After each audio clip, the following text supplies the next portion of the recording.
Au regard de l'enlisement de la crise anglophone et l'escalade de violences meurtrières, le Commonwealth, la francophonie et l'Union africaine n'excluent pas une intervention dans ce conflit où près de 2000 morts ont été enregistrés dans 2 régions sinistrées depuis près de 2 ans de guerre. Les principaux responsables de ces institutions ont discuté avec le chef de l'État du Cameroun sur l'urgence d'un plan concret de sortie de crise. La teneur de leurs échanges est à suivre au cœur de ce journal. Comment réduire les importations des produits alimentaires dans un pays au potentiel agricole avéré? C'est une équation qui est un véritable casse-tête pour le gouvernement qui envisage une énième stratégie visant à soutenir les projets locaux et les entrepreneurs et capitaines d'industrie au Cameroun. La stratégie a été dévoilée lors du Cameroon Investment Forum. Nous en parlerons dans le chapitre économie du 20h.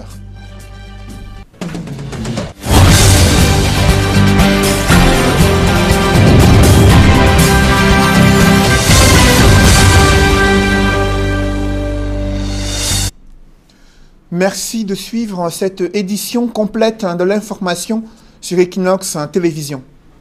D'abord, ce deuil à Manjo, dans le département du Mungo, là où un grave accident de la circulation a tué au moins 4 personnes, parmi lesquelles des élèves du lycée de Manjo, alors qu'ils revenaient des cours. Ils se trouvaient sur une moto, ils ont été percutés de plein fouet par un gros engin. Le récit est fait avec Jacques Mollon et Gladys Sidi. La triste nouvelle s'est répandue comme une traînée de poudre à Manjo. Une foule nombreuse a aussitôt investi le lieu de l'accident qui a coûté la vie à Donkam Ariane, élève en classe de 5e, Tebou Yvan de la 6e, Wansi Nikes de la première D, tous élèves au lycée de Manjo. Le conducteur de la moto y a également laissé sa vie. Il était lui, élève au collège de l'unité de Manjo. L'accident s'est produit au lieu dit pont de la Dibombe, au moment où le conducteur de la moto traversait le Dodane. Roulant à vive allure, il n'a pas pu esquiver les véhicules qui venaient en face, rapportent des témoins. C'est immédiatement quand j'ai trouvé le benzineur qu'il a remorqué 3 personnes, lui-même 4. Alors quand il a sauté sur le Dodane, il était même en allure. Il y a une maman qui a dit que ouais, regarde comment l'enfant, le benzineur va tuer les enfants. À peine quand je vais entrer là, je comprends seulement, quand je me tourne, je vois seulement les gens. J'ai dit que c'est le benzineur là, maman, voilà le benzineur là. C'est là d'où on court maintenant.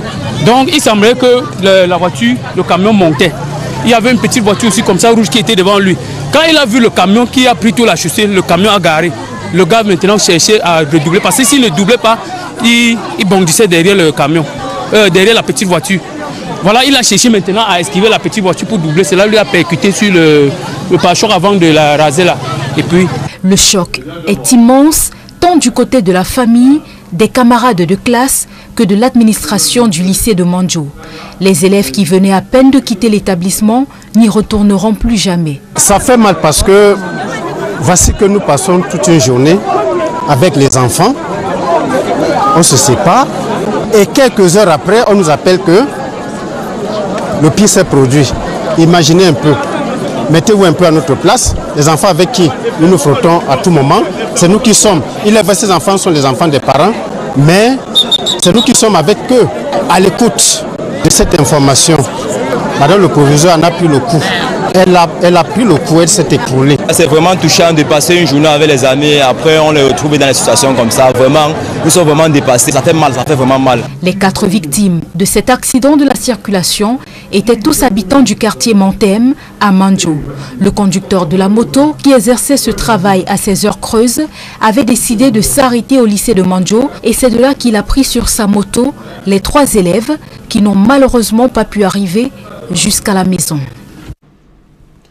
Cela fait déjà 3 ans que le Cameroun s'enfonce dans une spirale de violences meurtrières dans les régions en guerre du nord-ouest et sud-ouest, après un bilan non officiel de plus de 2000 morts, 500 000 déplacés, 40 000 réfugiés au Nigeria et 800 000 enfants déscolarisés. La communauté internationale vient de manifester son inquiétude. Elle a dépêché une mission de haut niveau, mission tripartite du Commonwealth, la francophonie et l'Union africaine, Les principaux responsables de ces institutions sont venus à Yaoundé pour mettre de la pression sur le pouvoir en vue de poursuivre le dialogue et de mettre au support des solutions concrètes d'apaisement dans les régions anglophones. Au thème de la rencontre avec le chef de l'État, ils n'ont pas exclu une intervention en vue de jouer les médiateurs dans cette crise. Emmanuel Diop et Guy Zogo. 3 grosses huiles avaient rendez-vous avec le président de la République au Palais de l'Unité. Moussa Faki Mahamat, président de la Commission de l'Union africaine, Louise Mouchikiwabo et Patricia Scotland, respectivement secrétaire générale de l'Organisation internationale de la francophonie et du Commonwealth, en mission de bons offices, ont échangé avec Paul Biya. Au sortir de cette rencontre, l'Union africaine clame son opposition à la violence, alors que l'Organisation internationale de la francophonie dit ne pas se faire d'illusions et se limite à accompagner les acteurs. Nous avons été reçus longuement par le président de la République, qui nous a exprimé une fois de plus sa disponibilité pour le dialogue, pour l'apaisement. Nous allons rencontrer les acteurs politiques et sociaux pour pouvoir échanger avec eux. Nous pensons que le peuple du Cameroun ne mérite pas la violence. Et s'il y a des différences, elles doivent être réglées pacifiquement. Nous n'avons pas d'illusion non plus que nos organisations multilatérales n'ont pas de solution miracle. Mais nous avons exprimé au chef de l'État notre disponibilité à continuer à accompagner le pays. Nous sommes ici pour écouter, pour pouvoir comprendre où nos organisations s'inscrivent. Mais le constat de la crise est fait avec des attentes de l'Organisation internationale de la francophonie sur le travail à faire. Du point de vue sécuritaire, il y a des améliorations, mais il y a encore du travail à faire. C'est ce travail à faire qui reste, qui nous intéresse aujourd'hui, surtout après ce grand dialogue national, c'est la mise en application des décisions prises à ce moment-là. Mais bien sûr, le pays est en crise depuis 3 ans, un peu plus, et y compris beaucoup d'actions de violence. Nous suivons de près. Quant au Commonwealth, il y a sa détermination à contribuer au retour de la paix. We are determined to do all we can as 3 organizations to support the peaceful process, and we are encouraging everyone, every single actor, to put peace and good governance first. And for that, we know we will need everyone's commitment and everybody's hard work. Cela d'autant qu'au sens de cette organisation, c'est seulement le début du processus de paix. This is the beginning of a process, not the end of a process, and there is a lot of work to do, and we are applauding all those who wish to commit themselves to peace and to a resolution. La triple délégation Union africaine, Organisation internationale de la francophonie et Commonwealth va aussi s'entretenir avec les formations politiques et la société civile. Le deuxième trimestre 2019 a été marqué par une hausse de 20% du volume des importations par rapport à la même période de l'année dernière, ce qui contribue négativement de 5 points à la croissance du PIB. Face à cette nouvelle détérioration du déficit de la balance commerciale, le gouvernement mise sur l'import-substitution pour industrialiser le pays. C'est la problématique qui est au cœur du Cameroun Invest Forum, en présence des membres du gouvernement pour sensibiliser les capitaines d'industrie sur un accompagnement qui pourrait bénéficier de la part des pouvoirs publics en vue d'industrialiser le Cameroun. Présentation de cette stratégie dans ce reportage que signe Donald Brice Camgan. Le riz, le maïs, le poisson, le Cameroun en a importé pour plus de 702 milliards de francs CFA en 2018, c'est-à-dire 20% des dépenses d'importation totale du pays. Le fait est grave pour un pays qui creuse ainsi son déficit commercial et dont les atouts naturels sont quasi uniques en Afrique. Le problème, une politique nationale inappropriée. Les producteurs locaux notamment manquent d'accompagnement pour produire à grande échelle. Vous savez que les structures comme le Crédit Agricole qui avait été mise en place à l'époque pour accompagner le secteur agricole ont fait faillite du fait d'une mauvaise gestion et des détournements de fonds publics. Et que si le gouvernement doit relever le niveau de l'industrie camerounaise, il faut bien entendu accompagner les acteurs du secteur privé. Le ministre Gabriel Dodon-Doké présente le plan d'industrialisation adopté en 2018 par le gouvernement comme la réponse publique en cours. À travers les concertations qui vont être menées, nous allons enregistrer les préoccupations des uns et des autres. C'est une activité qui a commencé, qui va se poursuivre en s'améliorant. Donc, tout autant l'État que les investisseurs sont attendus sur le terrain de l'amélioration de la transformation locale de nos produits agricoles. Le Cameroun Investment Forum 2019 garde l'un de ses objectifs fondamentaux, les rencontres entre investisseurs et les partenaires d'affaires. Il est nécessaire de se préserver contre des aléas. Et donc, dans ce sens-là, nous disons aux investisseurs ou bien aux promoteurs de projets de se rapprocher de nous pour trouver des solutions sur le marché qui permettent de se préserver contre des éventuels risques. Le Niger a produit des milliardaires. Le Cameroun va penser à produire des milliardaires en accompagnant déjà le petit investisseur. Si on ne peut pas accompagner le petit investisseur, on veut développer le grand investisseur. Je ne crois pas que la Chine, il y a quelque temps, n'avait pas de milliardaires. Actuellement, ils en ont assez. Donc nous demandons simplement au gouvernement qui fait déjà beaucoup, il faut le reconnaître, de se mettre dans la bonne manière de le faire. L'agence de promotion des investissements, organisateur du CIF qui en est à sa 3e édition, entend ainsi poursuivre ses missions d'interlocuteur direct et de facilitateur pour les investisseurs étrangers et locaux. Restons à Douala où les populations ont saisi l'occasion de la visite du sous-préfet de Douala 3e pour poser le problème du sous-développement infrastructurel. Là-bas, dans cet arrondissement, les routes sont en piteux état. La mobilité urbaine est bien compliquée pour les populations. Elle pose également les problèmes d'insécurité et d'éclairage public dans une bonne partie du 3e arrondissement de Douala. C'est le constat que font Michel Ngachou et Warren Zede dans ce reportage. Masumbu 2, village est situé dans le 3e arrondissement de Douala. Nous sommes ici au lieu dit PK21. La route ici est la chose la moins partagée, censée desservir les villages Bonabopa et atteindre Edea. C'est l'ancien axe lourd devenu une piste en chantier, dira-t-on abandonné. Depuis des années, le chantier de construction ne connaît aucun avancement, impactant de fait sur les activités des riverains.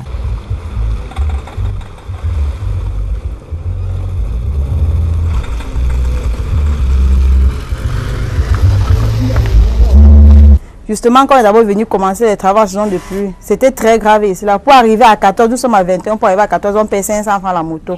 Si tu as le sac, c'est 1000 francs. Il y a des gens qui viennent prendre nos terres et avec les titres fonciers qui survolent, nous, on n'a pas de moyens pour les combattre. Bon, c'est comme ça qu'ils arrachent nos terrains.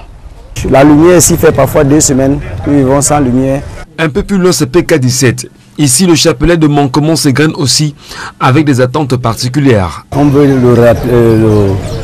le rapprochement de l'État à PK17. On veut la sécurité. On veut que le quartier soit plus connu par rapport à Bondal, parce que nous sommes débordés. Plus loin, c'est l'Orbeuse 2, toujours logé dans le 3e arrondissement. Ici, les bonnes fontaines ne sont plus en activité, tout comme ici à Ndorhem, où les châteaux d'eau de Camwater servent de décoration. Des difficultés qui font croire aux populations que le tout nouveau sous-préfet de l'arrondissement de Douala 3e mettra sa tunique en évidence pour les populations. Je pense que les populations seront contents et fiers d'avoir dans leur village un centre spécial d'état civil. Une tournée qui a connu la rencontre de nombre important des auxiliaires de l'administration et les échanges ne sont pas tombés dans les oreilles de sourds. Ses premiers mots, il dit qu'il est là pour accentuer le vivre ensemble, pour promouvoir le développement. Donc on espère qu'avec sa venue, les projets qui sont en cours seront plus accentués. Prise de contact du sous-préfet qui s'achèvera le 17 décembre prochain. Dans la région du sud-ouest, les populations vivent une réalité similaire. Les routes sont en mauvais état, elles ne cessent de se dégrader. Pourtant, il y a de nombreux sites touristiques qui pourraient attirer davantage des étrangers et permettre, par exemple, à une ville comme Limbe de se développer, notamment dans ces localités situées dans l'arrière-pays. là où la réalité est assez difficile pour ces populations confrontées aux difficultés de mobilité urbaine. Malgré l'annonce et les promesses de réhabilitation des routes, rien n'a été fait jusqu'ici. Reportage Jean-Paul Chouniat. Bimbia, une ville historique chargée de symboles pour le Cameroun. Le roi Bilao de Bimbia et King Bell de Douala avaient signé ici des traités de protectorat allemand durant le partage de l'Afrique. Première réputation mondiale, son port d'esclaves sur les hauteurs du village d'Ikolo, dans la cité balnéaire de Limbe. À Dikolo Village, voici les ruines du comptoir d'esclaves, où hommes, femmes et enfants étaient parqués avant le départ pour les Amériques. Bimbia est une ville chargée d'histoire, mais elle a été négligée, dirait-on, elle est sans histoire. Durant leur séjour ici, en attendant l'arrivée du grand bateau négrier, ces esclaves étaient enchaînés à cette mangeoire, servant aussi d'abreuvoir. Les plus récalcitrants étaient attachés à ces énormes poteaux et mourant parfois privés d'eau et de nourriture. À l'accostage du bateau négrier, au large de Nichols Island, cette île à 300 mètres de la terre ferme, les esclaves empruntaient alors ce non-return d'or, la porte de non-retour, coupant ainsi pour toujours le cordon ombilical avec le Cameroun, la terre de leurs ancêtres. Une fois le grand bateau accostait à petites embarcations arrivées ici, et une fois la porte franchie, c'était terminé. Une fois à bord de petites embarcations pour regagner la haute mer, certains esclaves tentant de s'enfuir par les eaux étaient systématiquement pilonnés à mort à partir de ce canon à poudre, devenu au fil du temps un objet de musée. Selon des études Lisa Aubrey, chercheuse à l'université de l'Arizona aux États-Unis, près de 68 000 Camerounais furent déportés vers les Amériques de 1776 jusqu'à l'abolition de la traite négrière. À la moindre pluie tombée, impossible de visiter le marché des esclaves, pourtant bénéficiant d'une promotion internationale. Deuxième attrait touristique de Bimbia, les vestiges de la première mission d'évangélisation baptiste de 1844, avec le pasteur anglais Alfred Sacker. C'est lui qui avait conçu ces cases d'accueil pour les missionnaires. Alfred Sacker est arrivé ici en 1844. S'y est installé avant de créer Victoria en 1848. Bimbia est une ville historique. Et à son départ, le pasteur jamaïcain révérend Joseph Merrick prit la relève en 1847, construisant surtout ce temple devenu mythique dans la ville de Bimbia. Fort de toutes ces attractions touristiques inexploitées, Bimbia est l'ombre de lui-même. En dépit de toutes ses potentialités agricoles avec un sol volcanique très fertile et des activités de pêche très fructueuses, avec une production de crevettes approvisionnant le marché national et des pays voisins, à l'instar du Nigeria. Dans le reste de l'actualité, un rapport met en exergue les graves violations des droits des peuples autochtones dans l'exploitation du caoutchouc dans le sud du Cameroun. C'est un rapport de l'ONG Greenpeace qui vient interpeller le gouvernement sur la nécessité du respect des droits fonciers des communautés riveraines aux grandes exploitations dans l'arrière-pays du Cameroun. D'autres précisions avec Marcelin Gansop. Le rapport couvre une vingtaine de pages. C'est le poids des souffrances des peuples Baka, des villages Bitié, Ndjom et autres Nya-Bibété dans la région du sud. Un Baka sans forêt ne peut rien faire. Quand Surikam a fini de dévaster la forêt, bon, nous, personnellement, on ne sait pas ce qu'on va faire. Pour avoir la viande maintenant, c'est dur. Le pharmacopée, zéro. On a même certains produits, les mangues sauvages là, on n'en trouve plus. L'étude menée pendant 3 ans révèle que la société Sudcam EVA a rasé des pans entiers des terres coutumières des populations autochtones pour y installer sa plantation de caoutchouc. Ceci avec la caution du gouvernement et sans qu'aucune indemnisation ne soit versée en contrepartie. Déjà qu'au début on dit que les Baka n'existaient pas. On est descendu, on a vu les manguiers, on a vu les plumiers, c'est ce qui a démontré qu'ils existaient. Comprenez? Donc il faut accepter s'ils sont vraiment autochtones. Pourquoi on les met derrière? Ça c'est la première chose. La deuxième chose, on parle de la lutte contre le braconnet et tout ça comment? qui mieux que ces personnes conservent? On ne les traite pas comme des gens qui ne savent pas ce qu'ils veulent. Il décrit que le baka ne doit pas être un sport, c'est-à-dire un objet de business, qu'on dit baka pour avoir de l'argent. Ils disent que non, si vous voulez traiter avec nous, venez traiter avec nous. À l'état actuel, la législation camerounaise ne reconnaît que de manière très limitée les droits fonciers des populations autochtones et des communautés locales, dont les terres sont régulièrement cédées par le gouvernement à des entreprises privées, en totale violation des droits de l'homme.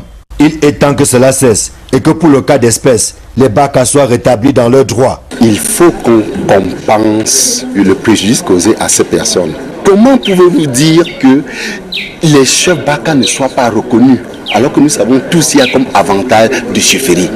Qu'on cesse d'utiliser et les traiter comme des animaux. Il est temps de créer une synergie pour que ces peuples puissent en bénéficier. On parle de Sud-Béa, mais retenez qu'il y a Hydro-Mékin. Les gens souffrent. Il y a la cimenterie de Mintom qui doit commencer. N'attendons pas quand ça commence pour venir dire qu'il y a tel ou tel problème. L'étude dont les résultats viennent d'être publiés débouche sur des recommandations qui interpellent au premier chef la société Sudcam et le gouvernement qui doivent reconnaître et respecter les droits fonciers des populations autochtones, condition sine qua non d'une gestion communautaire durable des ressources naturelles. Cette société civile critique également le gouvernement sur ses politiques sociales très peu inclusives et juge insuffisantes les mesures de prise en charge des enfants abandonnés au Cameroun. Ces griefs ont été formulés lors d'un atelier qui s'est tenu à Yaoundé. D'autres détails avec Aïk Cyril et Rodingassi. La société civile fait le procès des politiques publiques au Cameroun pour la prise en charge des couches vulnérables, particulièrement les enfants. C'est à la faveur d'un atelier organisé à Yaoundé sur l'élaboration de la stratégie nationale des subventions gouvernementales. Il est question d'interpeller un peu les pouvoirs publics pour leur dire mettez la main à la pâte, financer également, octroyer des subventions gouvernementales pour permettre aux enfants qui ont perdu la prise en charge de grandir dans un environnement familial chaleureux et aimant. Le diagnostic posé par SOS Village d'enfants par exemple est sans complaisance. L'action des pouvoirs publics est quasi invisible, tant elle est portée par divers départements ministériels qui ont plutôt du mal à coordonner leurs mouvements. Vous avez vu la misère et tous les besoins des personnes handicapées et autres qui y a dehors, les enfants de la rue et autres. Je pense que le ministère des Affaires sociales est un peu débordé. Mais vous avez d'autres départements ministériels qui ont des volets également qui s'occupent de l'action sociale et qui peuvent être mis à contribution. L'atelier de Yaoundé vise non seulement à susciter un plus grand intérêt des pouvoirs publics, mais aussi à harmoniser l'action gouvernementale pour une meilleure prise en charge des enfants ayant perdu l'accompagnement de leur famille. Dans le reste de l'actualité, la commune de Dian peine à amorcer son décollage économique. Son budget vient de franchir à peine 600 millions de francs CFA. L'autorité administrative présente lors de ce conseil municipal dédouane le gouvernement et interpelle les élites afin qu'elles investissent pour le développement de la commune de Dian. D'autres précisions avec Benjamin Essam. Nous sommes dans la localité de Ndiang, département du Lomé-Direm. L'arrondissement peine à faire sa mue des années après le passage de la route. La commune de Ndiang pour l'exercice 2020 entend mettre l'accent sur l'investissement. Et l'enveloppe budgétaire validée par les conseillers municipaux se chiffre en recettes et en dépenses à la somme de 682 millions de francs CFA, en légère baisse par rapport à l'exercice 2019. La priorité a été mise sur l'investissement.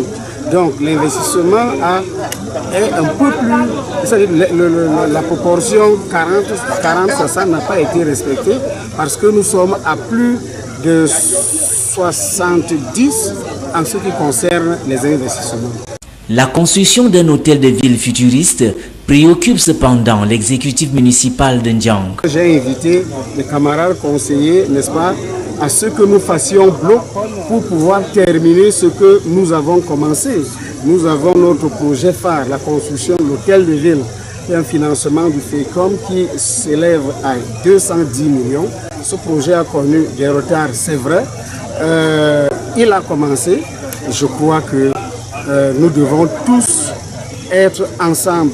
Les conseillers municipaux et l'ensemble des populations croisent en tout cas les doigts pour un décollage définitif de l'arrondissement. On prie à Dieu qu'il nous donne vraiment le temps pour que Ndiang puisse avancer, qu'on ait plus un budget plus avancé que cette année-ci. Le budget, comme vous l'avez dit, bien entendu, même qu'il soit en baisse, mais c'est un budget réaliste. Et nous espérons que la nouvelle équipe qui est appelée à gérer ce budget en saurait faire bon usage. En attendant, l'autorité administrative invite les élites de Ndiang à investir dans leur arrondissement.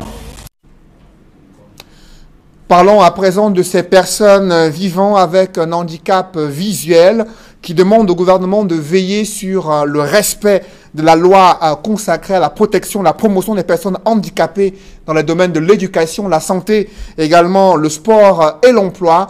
Ces handicapés qui dénoncent notamment la marginalisation pour l'accès à l'emploi au Cameroun. Et pour faire face à cette interpellation, les handicapés visuels se sont réunis à Douala sur la question de l'employabilité du mal et non-voyant au Cameroun. Évocation avec Eukwa Claude et Sylvestre Hippolyte Zangao. Nous y reviendrons. Parlons de ce public reportage, la compagnie d'assurance Activa qui vient de créer un programme, un produit assurance taillé sur mesure pour les femmes entrepreneurs et les Bayam Selam. Ce produit assurance Activa est baptisé Mon Asso qui vise à les couvrir entièrement sur le site de leurs activités quotidiennes.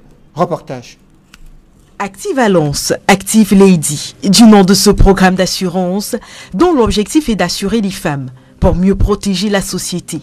À l'origine de celui-ci, un constat frappant qui présente les femmes entrepreneurs et Bayam Selam comme de véritables laissés pour compte du monde de l'assurance, du fait de la quantité de leurs ressources. C'est une population qui présente les mêmes risques d'assurance que les autres. Il n'est pas question pour nous de dire que parce que leurs revenus ne sont pas élevés, que nous n'allons pas leur proposer des solutions d'assurance. Notre approche de l'assurance a toujours été une approche inclusive.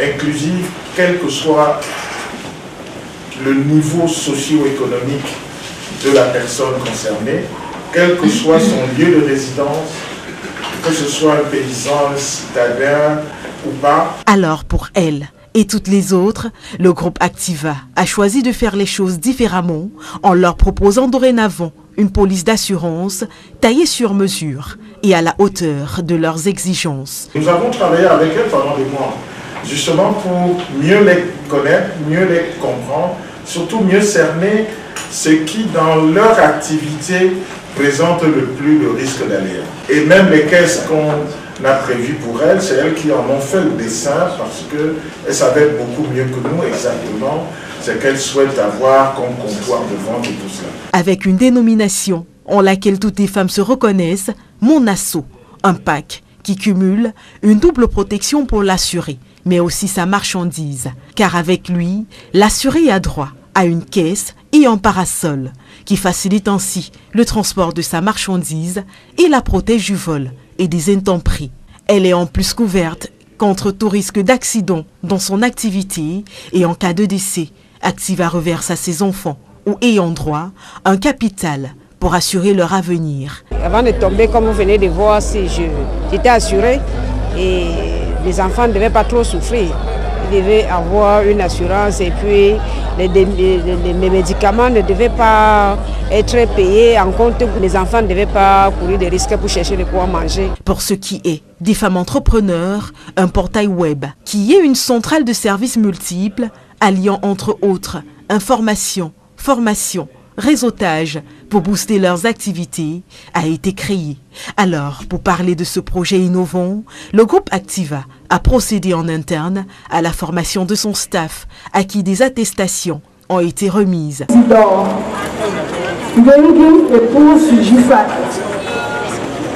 C'est ensuite au marché New Daedo à Douala que ce programme a été lancé en présence du top management de la boîte, des autorités administratives et des commerçantes elles-mêmes. Ensuite, une conférence de presse s'est tenue au siège d'Activa à Douala, au cours de laquelle le PDG du groupe et le directeur général pour l'Afrique de l'Ouest et l'Afrique centrale de la Société financière internationale, partenaire d'Activa, ont répondu aux questions des journalistes. Notre expérience sur le financement du côté des banques et le besoin de la protection des femmes et de leurs activités fait qu'on est absolument certain que c'est quelque chose qu'il faut développer et quelque chose qui va... Pour mémoire, c'est en 1998 qu'Activa voit le jour. Elle est née d'une volonté de bâtir une entreprise opérant dans une Afrique sans frontières, dans le respect des standards internationaux.